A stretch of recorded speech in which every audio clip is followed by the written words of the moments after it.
Hello students, welcome to today's classes. In this video, we are going to start a new chapter that is chapter 12 Light, Shadows and Reflection. Light shadows और reflection के बारे में हमने पहले भी पढ़ा है। लाइट यानी कि रोशनी, रोशनी से उत्पन्न शैडो को यानी कि छाया को, इस चैप्टर में हमें छाया को पढ़ना है। और रिफ्लेक्शन, ये दो शैडोज़ और रिफ्लेक्शन दोनों लाइट से संबंधित है, इसलिए ये तीनों आपको एक चैप्टर में दिया है। रिफ्लेक्शन आप अगले क्लासेस में, ये बहुत ही मेन टॉपिक है, लाइट, शैडोज़ एंड रिफ्लेक्शन। आपको क्या चीज़ इनेबल करता है दूसरे थिंग्स को देखने के लिए? लाइट। आप जानते हैं लाइट, मगर लेकिन आप देखते हो ना कि हमें रोशनी दिखती नहीं है, क्योंकि अगर आप देखोगे दोपहर में कि आपकी खिड़की से रोशनी आ रही है तो आप रोशनी की किरणों को नहीं देख पाओगे। वो जिस थिंग पे पड़ेगा, वो लाइट जिस थिंग्स पे पड़ेगा उसको हम देख सकते हैं, उस लाइट की रोशनी को नहीं देख सकते। पर जब आप एकदम सुबह सुबह उठोगे और खिड़की या दरवाज़ा खोलोगे एकदम सुबह सुबह, तो आपको कभी कभार धूलकण दिखेंगे। उसमें एक रे आ रहा है, या किसी, आप इस पिक्चर में देख सकते हो कि एक घर है, उसमें एक छेद है और उसमें से लाइट आ रहा है। तो उस लाइट में जब कभी कभार उस लाइट में हमें डस्ट पार्टिकल्स नज़र आते हैं। वो हमेशा सनलाइट में डस्ट पार्टिकल्स होते हैं, पर हम कभी कभार देख पाते हैं रोशनी को, सॉरी, डस्ट पार्टिकल्स को जब लाइट फॉल करता है, यानी कि गिरता है। और हमें लगता है क्या कि डस्ट का पार्टिकल्स ढेर सारा आ रहा है, पर वो असल में लाइट होता है और उसमें डस्ट पार्टिकल्स हमें नज़र आता है। पर क्या हम बिना लाइट के डस्ट पार्टिकल्स देख सकते हैं? नहीं। जब सन की रोशनी आती है तभी हमें डस्ट का पार्टिकल्स दिखता है। हमने पिछले वीडियोस में बहुत सारी चीज़ें प्लांट्स के बारे में पढ़ी हैं। तो यहाँ पर बोल रहा है, नेक्स्ट टॉपिक क्या है? What is light. तो हम जानते हैं कि ग्रीन प्लांट्स अपने से फूड बनाते हैं, जिन्हें ऑटोट्रॉफ्स भी बोलते हैं या प्रोड्यूसर्स भी बोलते हैं। और वो किस प्रोसेस से बनाते हैं? फोटोसिंथेसिस। और उसमें हम पेड़ क्या करते हैं? लाइट का यूज़ करते हैं। तो लाइट क्या है? बहुत ज़रूरी एनर्जी के लिए, क्यों एक फॉर्म ऑफ एनर्जी है। और अगर लाइट नहीं रहेगा तो अर्थ पर एग्जिस्टेंस मुमकिन नहीं है। क्यों? क्योंकि जैसे आप जानते हो कि प्लांट्स सिर्फ सनलाइट के प्रेजेंस में ही फूड बना सकती है। अगर सनलाइट नहीं रहेगा तो प्लांट फूड नहीं बनाएगा, देन वो हमें फूड नहीं देगा और नहीं हमें ऑक्सीजन देगा। तो बिना सनलाइट के अर्थ पे सरवाइव हम नहीं कर सकते। जब हम खाना, जैसे गांव में आप देखे होंगे मिट्टी का चूल्हा बनाया जाता है और उसमें लकड़ी डालकर उसे जलाकर खाना बनाया जाता है। तो हमें कहाँ कहाँ से रोशनी दिखती है? थंडरबोल्ट से, सन की लाइट से, फिर हमें जो एलईडी बल्ब होता है वो, फिर जब हम लकड़ी को जलाते हैं ठंडी में, तो वैसे हमें बहुत फॉर्म में एनर्जी दिखती है और हम इसे बहुत फॉर्म में यूज़ करते हैं, कभी गर्मी के लिए, कभी रोशनी के लिए, कभी देखने के लिए। सो हम डिपेंड करते हैं लाइट पे अपने एनर्जी के लिए, हमारे रिक्वायरमेंट्स के लिए, फूड के लिए, ऑक्सीजन के लिए, फ्यूल के लिए। हम लाइट पे डिपेंडेंट है एनर्जी के लिए। Then next topic is how fast does light travel. बहुत पहले पीपल क्या सोचते थे, लोग क्या सोचते थे कि लाइट जो है वो तुरंत ऐसे ही ट्रैवल कर लेती है। हम लोग भी अभी तक, आप लोगों ने लाइट कितनी तेज़ ट्रैवल करते हैं वो नहीं पढ़ा है, तो हम लोग क्या मानते हैं कि लाइट तो बस ऐसे ही ट्रैवल कर लेती है, बहुत ही स्पीड है बस।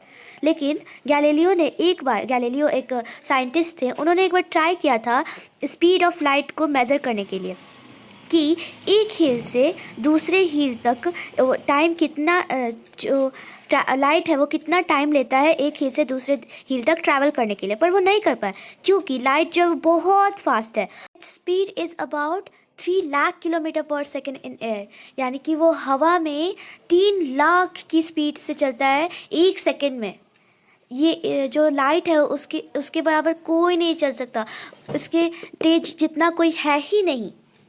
अगर हम देखें नापे कि दिल्ली से चेन्नई के बीच में जो कितना डिस्टेंस है, 2000 डिस्टेंस है। पर जो लाइट है वो दिल्ली से चेन्नई के बीच में, यानी कि 2000 किलोमीटर, सिर्फ 1/1/5 ऑफ अ सेकेंड, यानी कि एक सेकेंड का 150 भाग लगेगा उसको एक 2000 किलोमीटर सफ़र करने के लिए। सन से अर्थ का डिस्टेंस कितना है? 1485 लाख किलोमीटर्स। और सन से अर्थ तक लाइट को आने के लिए सिर्फ 8 मिनट्स का ज़रूरत होता है, ओनली 8 मिनट्स। यानी कि जब हम सन को उगते हुए देखते हैं तो वो 8 मिनट्स पहले ही उग जाता है, पर हमें वो बाद में दिखाई देता है। क्यों? क्योंकि लाइट 8 मिनट्स बाद हमारे अर्थ पर आती है। और जो स्टार्स हम रात में देखते हैं उन्हें तो बहुत सालों लगते हैं उनकी लाइट हमारे धरती पर आने के लिए। और मैं एग्जांपल देती हूँ, जैसे तारा जो है वो टूट गया, पर हमें वो मिलियंस ईयर्स बाद दिखाई देगा, क्योंकि जो स्टार्स है वो सन तो हमारे पास में ही है, मतलब ज़्यादा पास में नहीं लेकिन हमारे बगल में ही है, पर स्टार्स जो है वो बहुत बहुत दूर है, बहुत ज़्यादा दूर, जिससे लाइट को आने में मिलियंस ईयर लग जाते हैं। आप देख सकते हो कि जो लाइट है वो 3 लाख किलोमीटर्स पर सेकेंड में लेता है, लेकिन तब भी उसे स्टार्स की जो लाइट होती है वो अर्थ तक आने में मिलियंस ईयर लग जाते हैं। आप सोच सकते, इमेजिन कर सकते हो कि स्टार्स जो होते हैं वो कितने दूर होते हैं। इसलिए जब एग्जाम्पल दे रही हूँ कि जब एक स्टार जो टूटता है तो वो हमें मिलियंस ऑफ ईयर्स बाद दिखता है। जैसे कि अगर हमें कोई टूटा हुआ तार दिखता है, यानी कि वो मिलियंस ईयर पहले ही टूट चुका है, लेकिन वो अभी हमें दिख रहा है। It's a fact. Thunder and lightning happen at the same time in the clouds, but we see the lightning a few seconds earlier than we hear the thunder. This is because light travels much faster than sound. तो light की जितना कोई तेज़ नहीं दौड़ सकता है, कि वो बहुत स्पीड है।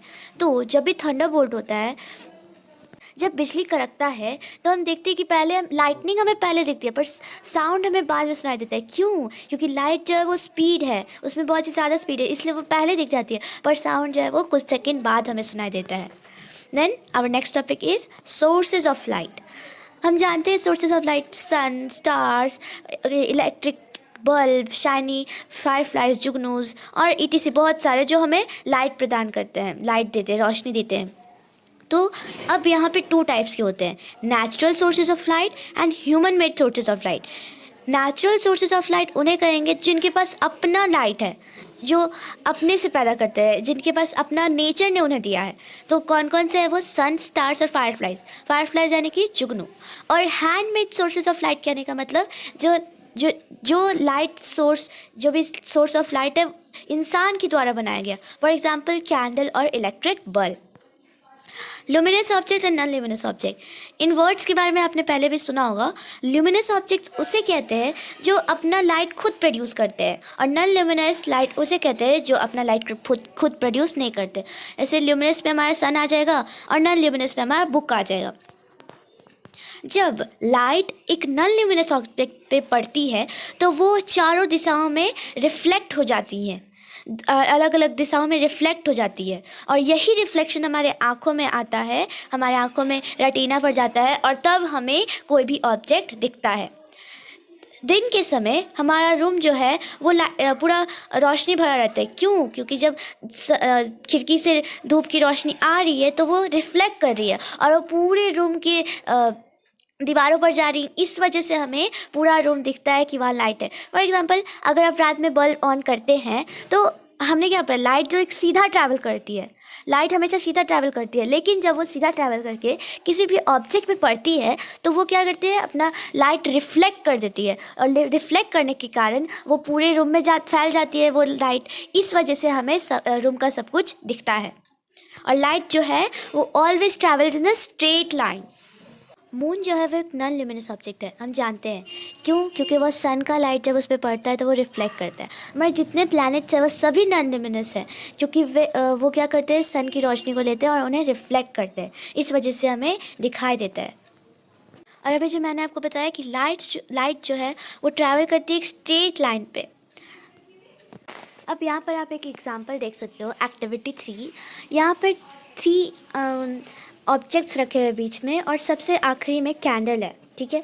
तो वो लाइट कर रहा है, यानी कि वो हमें लाइट प्रदान कर रहा है, लेकिन जब हम उसे देख सकते हैं आप, उस लकड़ी में छोटे छोटे होल्स बने हुए हैं, तो अगर वो एक स्ट्रेट लाइन में होंगे तभी हम लाइट को देख सकते हैं। अगर हम तीनों में से किसी भी एक को इधर उधर कर देंगे तो हम कैंडल के फ्लेम को नहीं देख सकते, क्योंकि लाइट जो है वो ट्रैवल करती क्या, एक स्ट्रेट लाइन में।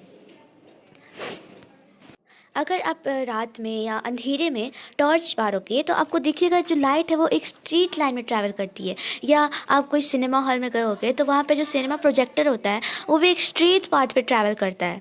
तो इससे हमें क्या हो जाता है कि लाइट जो है वो एक स्ट्रेट लाइन में ट्रैवल करती है। यहाँ पे आप एक और एग्जांपल देख सकते हो। यहाँ पर दो पिक्चर्स दिए हुए हैं।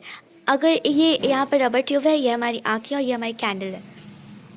अगर रबर ट्यूब सीधा रहेगा तभी हम फ्लेम को देख सकते हैं, और अगर रबर ट्यूब थोड़ा सा भी बेंट हो जाएगा तो हम उसे नहीं देख सकते। कि लाइट जो है वो ट्रैवल करती है स्ट्रेट पाथ पे, इस वजह से हम नहीं देख सकते। लाइट जो है वो ट्यूब की तरह बेंड नहीं हो सकती। जैसे वाटर किसी भी चीज़ में जाए तो उसका शेप ले लेती है, पर लाइट ऐसा नहीं करता। लाइट एक बेंट ट्यूब में या बेंट नहीं हो सकती, वो एक स्ट्रेट लाइन में ही ट्रैवल करती है। हमें इसलिए लगता है कि वो दूसरे स्ट्रेट लाइन में ट्रैवल इसलिए नहीं कर रही है क्योंकि वो अपना लाइट रिफ्लेक्ट करती है जब वो किसी ऑब्जेक्ट पे पड़ती है, तो इसलिए हमें नहीं लगता कि लाइट स्ट्रेट लाइन में ट्रैवल करती है। पर अगर आप टॉर्च ऑन करके देखोगे तो आपको पता चल जाएगा कि लाइट जो वो एक स्ट्रेट लाइन में ट्रैवल करती है। तो ये एक प्रॉपर्टी है लाइट का कि जो लाइट है वो एक रेक्टिलिनियर प्रोगेशन ऑफ लाइट में चलती है।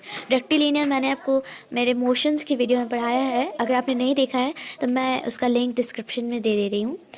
तो रेक्टिलिनियर मैं आपको नहीं बताऊँ मैं बताऊँगी। रेक्टिलिनियर ऐसा होता है जो एक स्ट्रेट लाइन में ट्रैवल करे। तो लाइट क्या है, वो एक स्ट्रेट लाइन में ट्रैवल करती है। यही एक प्रॉपर्टी है लाइट का। और हमें बहुत सारे भी प्रॉपर्टीज पढ़ेंगे। लाइट जो है वो transparent, opaque, translucent, rays, beams, अभी हमें ये सब पढ़ना है। लेकिन मैं अभी तक आपको रेक्टिलिनियर प्रोगेशन ऑफ लाइट तक पढ़ाऊँगी और एक्टिविटी 3 मैं सेकेंड पार्ट में डालूँगी।